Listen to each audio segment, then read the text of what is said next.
Eu avisei e fui muito ironizado por isso, que esse São Paulo, do jeito que tem jogado, pode sim incomodar Flamengo e Palmeiras na briga pelo título brasileiro. As pessoas que dizem que o São Paulo não pode incomodar, que o São Paulo já vai sair ali do topo da tabela, eu acho que elas não têm assistido aos jogos do São Paulo.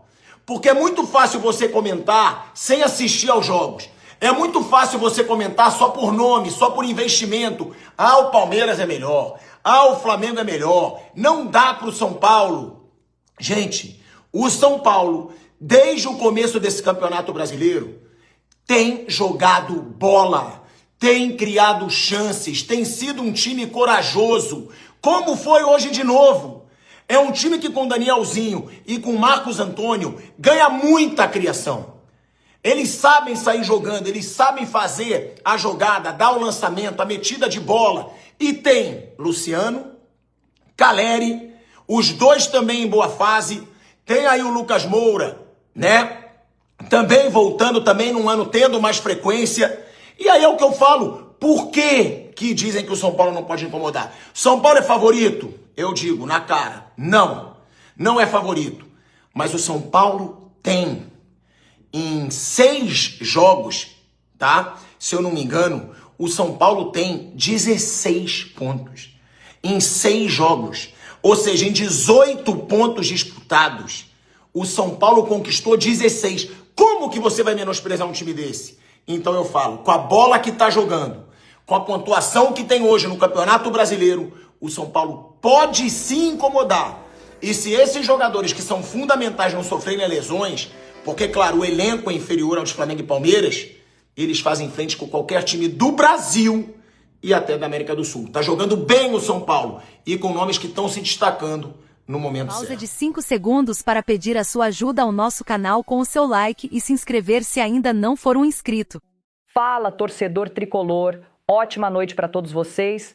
O São Paulo venceu mais uma e segue firme na liderança do Campeonato Brasileiro. O tricolor chegou aos 16 pontos e continua líder absoluto da competição. Dessa vez, a vitória foi em cima do Red Bull Bragantino, mantendo a grande fase da equipe. Agora vamos para o pós-jogo, trazendo um corte do fechamento do Sport TV. O Felipe Melo comentou sobre o São Paulo, analisando esse grande momento do tricolor. Vamos dar uma olhada no que ele falou sobre o SPFC. Quero saber também a sua opinião sobre mais essa vitória. Deixa o like, se inscreva no canal e agora bora para o vídeo, galera. Boa noite, Brasil. Agora sim, fechamento no ar para a gente falar dos jogos desse domingo e de um São Paulo líder do campeonato. Rodada boa, muitos destaques, mas tem que destacar só um, né? Esse São Paulo, né? Líder. Esse São Paulo líder, virando esse jogo importante, como o Caleri acabou de falar. O Roger, que nas redes sociais vinha sendo massacrado, mas na realidade é totalmente diferente. Um treinador que chegou já com o grupo em mãos. Você vê depois do jogo aí, ele vem cumprimentar cada jogador, né? A alegria, a felicidade contagiante dos atletas. E realmente você conseguir dar a volta no resultado contra um time tão jovem como o Bragantino, que joga tão bem quando joga dentro de casa, é muito difícil. É uma vitória muito importante para o São Paulo, tem que ser comemorada. De cima da tabela ali, nada me surpreende. Nada me surpreende. E o São Paulo líder? O São Paulo sempre teve um bom time. Sempre teve um bom time, tá? Os 11 jogadores do São Paulo, né, os 11 titulares, é um bom time. Quando o São Paulo não tem os atletas lesionados, como foi nesse passado recente, né, de você perder grandes atletas e não ter reposição, realmente complica. Mas o time de São Paulo, todo mundo saudável, todo mundo 100% para jogar, eu acho que é um ótimo time que vai brigar sim. 2 vitórias em 2 jogos do Roger. O Felipe falou de mudanças do Roger. Vamos debater São Paulo, que não trocou o Crespo por resultado, né? O time já vinha numa boa toada. Chega o novo, imagina que ele fica preocupado. Pô, preciso manter o resultado. E emendou a segunda vitória dele hoje. Exatamente, mas é um cara que, primeiro de tudo, time que tá vencendo a gente não muda, né? Mas teve as mudanças dele, né? Obviamente de chegar e conversar com a tela. Eu conheço muito o Roger, conheço o staff do Roger, o Roberto, que é um dos auxiliares também, que é um cara muito capacitado. E a primeira coisa que o Roger fez quando chegou lá foi conversar com cada atleta, entender de cada atleta como é que estava, a posição que se sentia bem, sabe? E assim, e mexer pouco, mas vai da intuição do próprio treinador. É por isso que o São Paulo conseguiu, com o Roger, 2 grandes resultados. É por isso que o São Paulo hoje é líder da competição. Porque tem hoje um treinador, não somente isso, mas trouxe um treinador que tem o grupo em mãos. Obviamente que conversa com o jogador, e não é só números, não é só didática a situação. Virada, hein? De virada hoje, Praça. O Rizek, eu joguei com o Roger, né? 98, 99, e trabalhei com ele no Palmeiras. Tanto no Grêmio, no Inter, agora esse último trabalho, como no Palmeiras, ele gostava muito de usar os jogadores de velocidade pelo lado do campo, né? Carboneiro no Inter, o Wesley, que depois foi vendido. Só que aí entra o que Felipe e que tu falaram. Ele não foi... O São Paulo não trocou o treinador por causa de resultados, diferente do Vasco. O Vasco trocou porque precisava de uma mudança, porque dentro de campo as coisas não estavam andando.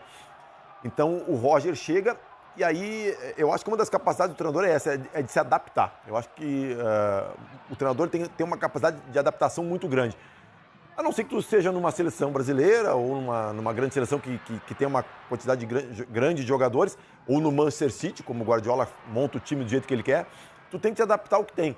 E aí o Roger está se adaptando a um time já bem estruturado, que o Crespo deixa, e aí ele só dá os retoques dele, né? Que ele gosta de mais aproximação, que ele gosta de controlar o jogo com posse de bola, que ele gosta das triangulações, das aproximações. Então, assim, ele se molda ao que ele tem em mãos. Eu acho isso muito coerente, porque às vezes a gente já viu treinadores quererem chegar e impor o seu estilo, colocar a sua assinatura logo no time, e a curto prazo isso é muito prejudicial, né? De repente, com o andar do campeonato, o Roger vai começar a ter variações em cima das preferências dele, né? Mas sempre usando esse modelo que o Crespo deixou como base. Bom, o São Paulo ainda não iniciou negociações pela renovação de contrato de Felipe Preis. O goleiro de apenas 19 anos tem contrato com o clube do Morumbi até dezembro deste ano apenas, tá? Até o momento, repito, não houve um chamado para discutir a renovação contratual. São Paulo não procurou nem o atleta, nem seu staff para negociar uma renovação. Essa situação acende aí um alerta interno no clube paulista. No meio do ano, Felipe já poderá assinar um pré-contrato de graça com qualquer clube. O goleiro é tido como uma das grandes promessas para a meta São Paulina visando o futuro. Ele já compõe inclusive o elenco principal do São Paulo desde o ano passado, salvo engano, né? O clube vê muito potencial no jovem, mas pode perdê-lo em breve e de graça, rapaziada. Não se sabe ao certo o motivo pelo qual o São Paulo ainda não procurou o jogador para negociar.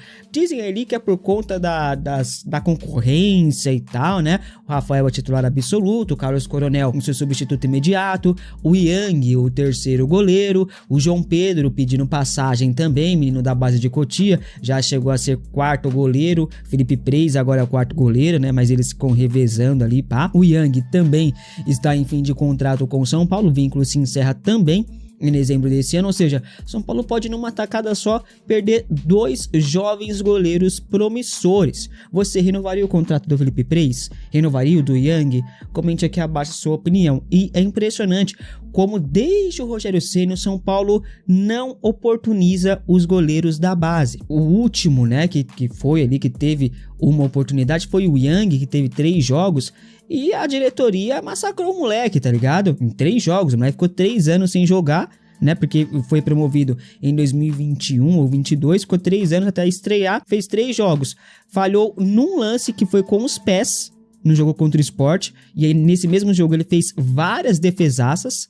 No jogo, teve outro jogo contra o Santos que ele foi o melhor em campo, fez várias defesaças. Contra o Fluminense 6-0, ele não teve culpa em nenhum dos gols, e os caras estão pegando no pé do moleque, porque é muito novo, não sei. O São Paulo não tem paciência com os goleiros da base. É impressionante como isso acontece. Aconteceu com o Lucas Perry, e olha onde o Lucas Perry tá agora, na Premier League. O São Paulo emprestou uma vez o Lucas Perry pro Crystal Palace, e os caras do Crystal Palace falaram assim, mano, esse goleiro pega muito, esse moleque é espetacular. Ele volta pro Brasil, não é aproveitado no São Paulo, vai pro Náutico, depois do Náutico vai pro Botafogo, e no Botafogo, o São Paulo vende ele pro Botafogo, e aí ele voa, né, rapaziada? Será que o São Paulo vai repetir o mesmo erro que cometeu com o Lucas Perry, deixar um goleiro da base ali e ir embora de boa, de qualquer jeito, de graça. Vamos ver o que vai acontecer aí, né? Outro que está em fim de contrato com o São Paulo, não é joia da base, não é goleiro,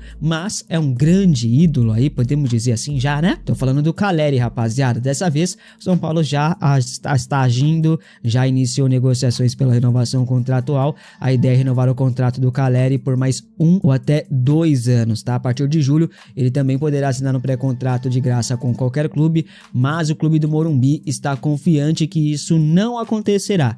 Caleri foi sondado por Boca Juniors e por River Plate, 2 gigantes do futebol argentino. Inclusive, ele é o grande sonho de Juan Román Riquelme, dirigente do Boca Juniors. Não chegou nada de oficial ainda, tá? Mas os clubes seguem de olho na contratação de Jonathan Caleri.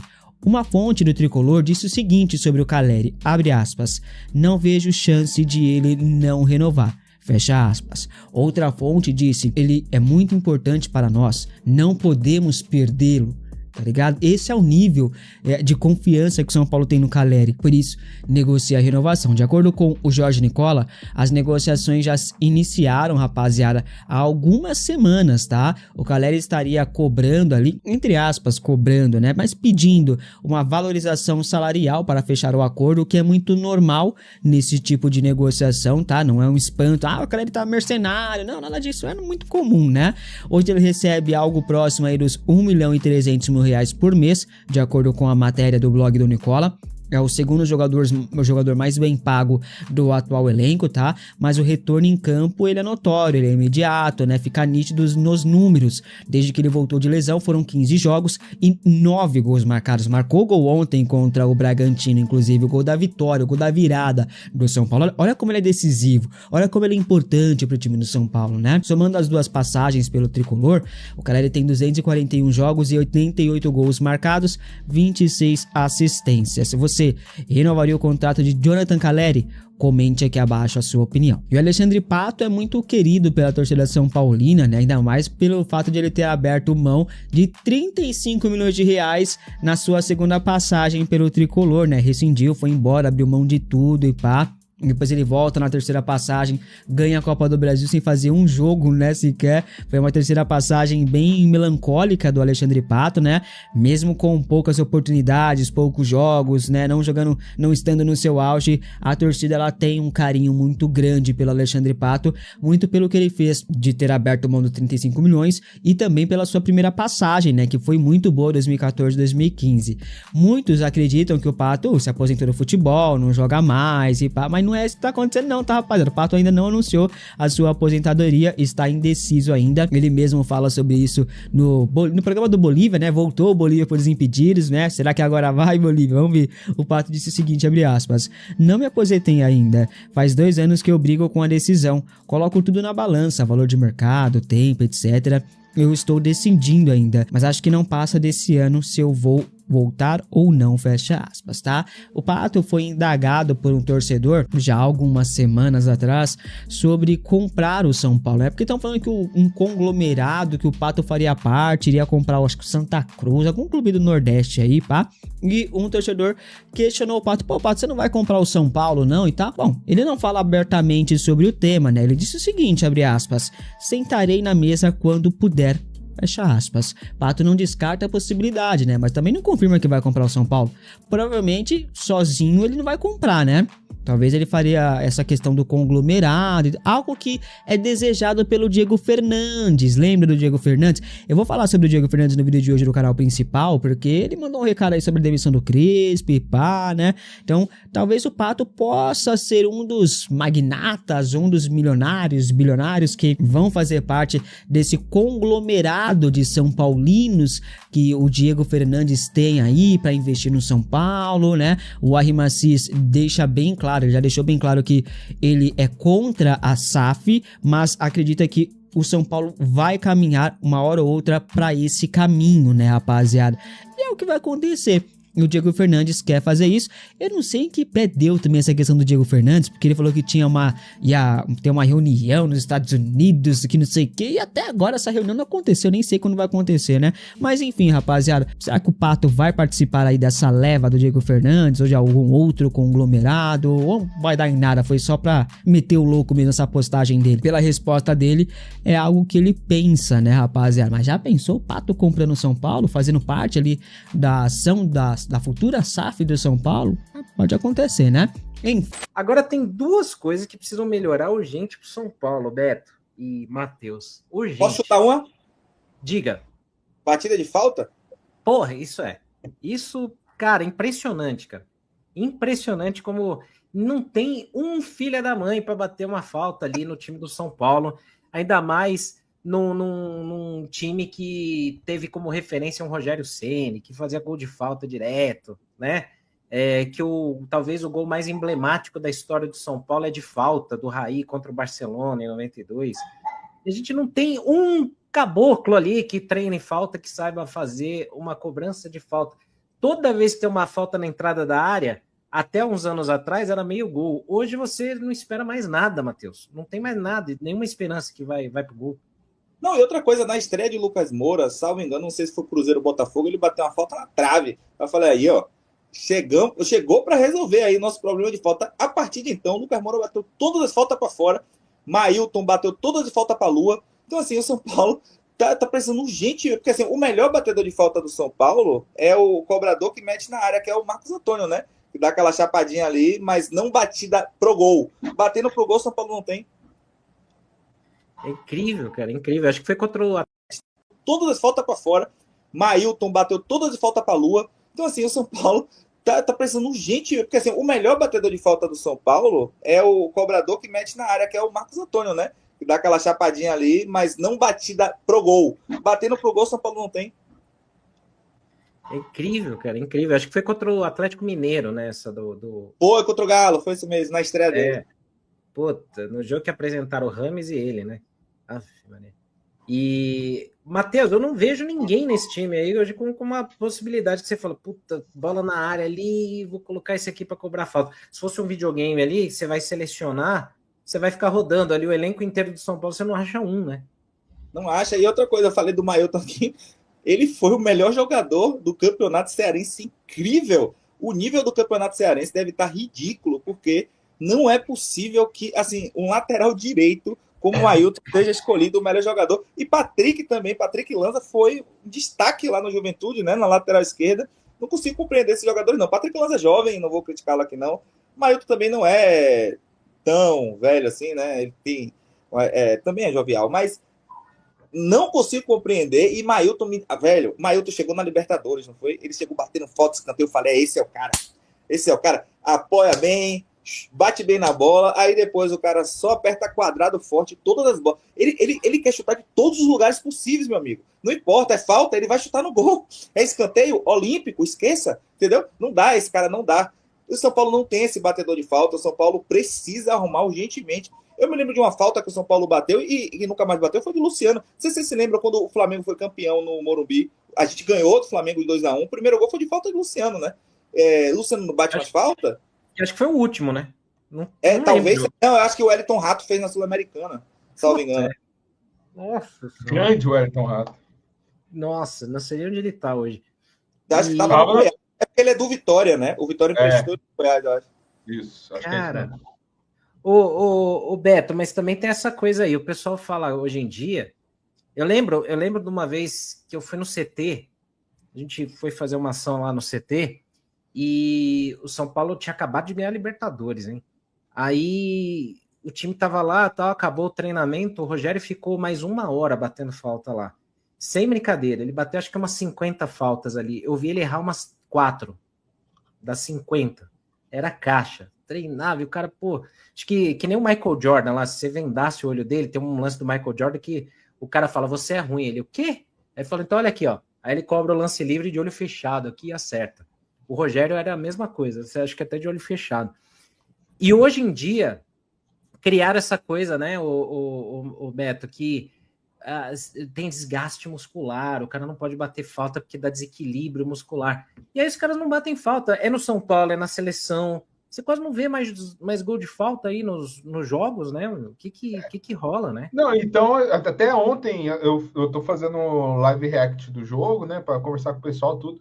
Cara, não acho que não só falta aquela falta que a gente espera uma boa finalização pro gol, cara, nos escanteios também, até o do que eu falei, o Danielzinho, cara, que eu gosto dele. Falei, eu sei lá se capricha, Danielzinho. Teve uma que ele cobrou, que a bola foi rasteira, não chegou nem no primeiro pau, assim, entendeu? Então, falei, caraca, mano, deu uma reclamada, assim, que eu falei, gente, mas pelo amor de Deus. Assim, pênalti, pra mim, já não é segredo, né? Pênalti a gente não tem um cobrador de pênalti, que nem era, por exemplo, o Reinaldo, que, tipo, pênalti você já meio que falava, pô, vamos! Agora, pênalti já fica assim, quem que vai? Que aí já, ou vai Lucas, ou vai Luciano, ou vai Caleri, ou eles acabam dando a bola para alguém ali bater, porque o cara, sei lá, é aniversário da filha dele e os caras querem deixar ele fazer o gol para homenagear a filha. Mas mesmo assim, não é aquele batedor que você fala, meu Deus do céu, às vezes tu consegue deslocar o goleiro ali, mas eu acho que tem muito disso, né? Pelo fato de não poder treinar, mas eu não sei, se eu tivesse uma qualidade, eu fosse um jogador e eu dentro do campo ali, só fala assim, não pode treinar falta não. Cara, eu ia embora, eu ia treinar, cara. Não sei, cara. Eu acho que esse é um pouquinho assim. Porque, assim, ainda mais você como jogador profissional, você vê uma possibilidade gigantesca dentro do São Paulo, que é uma deficiência na bola parada ali. Acho que não vou falar nem tanto de escanteio, assim, porque às vezes o dia não tá muito bom, assim, enfim. Mas uma falta ali próxima da área, o pênalti mesmo, e o São Paulo não tem, cara. Não tem alguém. Pô, aí se você você treina, você tá bem ali, chega num jogo, você mostra, você ganha a posição. O cara que chegar, o São Paulo contratar um jogador novo, que seja batedor de pênalti aí, o cara bateu um pênalti bem, já era. Ele vai ganhar a posição e ele vira o oficial. E assim como é o cobrador de falta, assim como é o cobrador de bola parada. Eu acho que tem muito disso, cara. Com certeza a falta de treinamento ali, de prática, que a gente via antigamente, né? Eu tava lendo o chat aqui, né? E é verdade, cara. Não é só as faltas, não. É finalização normal de entrada de área, pênalti, que o Beto lembrou bem. O último batedor de pênalti bom que a gente tinha era o Galopo. Só. O Galopo não errava, né? O Galopo fazia gol de pênalti bem. Até errou um, né? Teve um importante que ele errou, acho que foi numa Sul-Americana, Libertadores, não lembro agora. Teve um mata-mata, né? Teve. Não lembro qual. Mas ele cobrava bem pênaltis.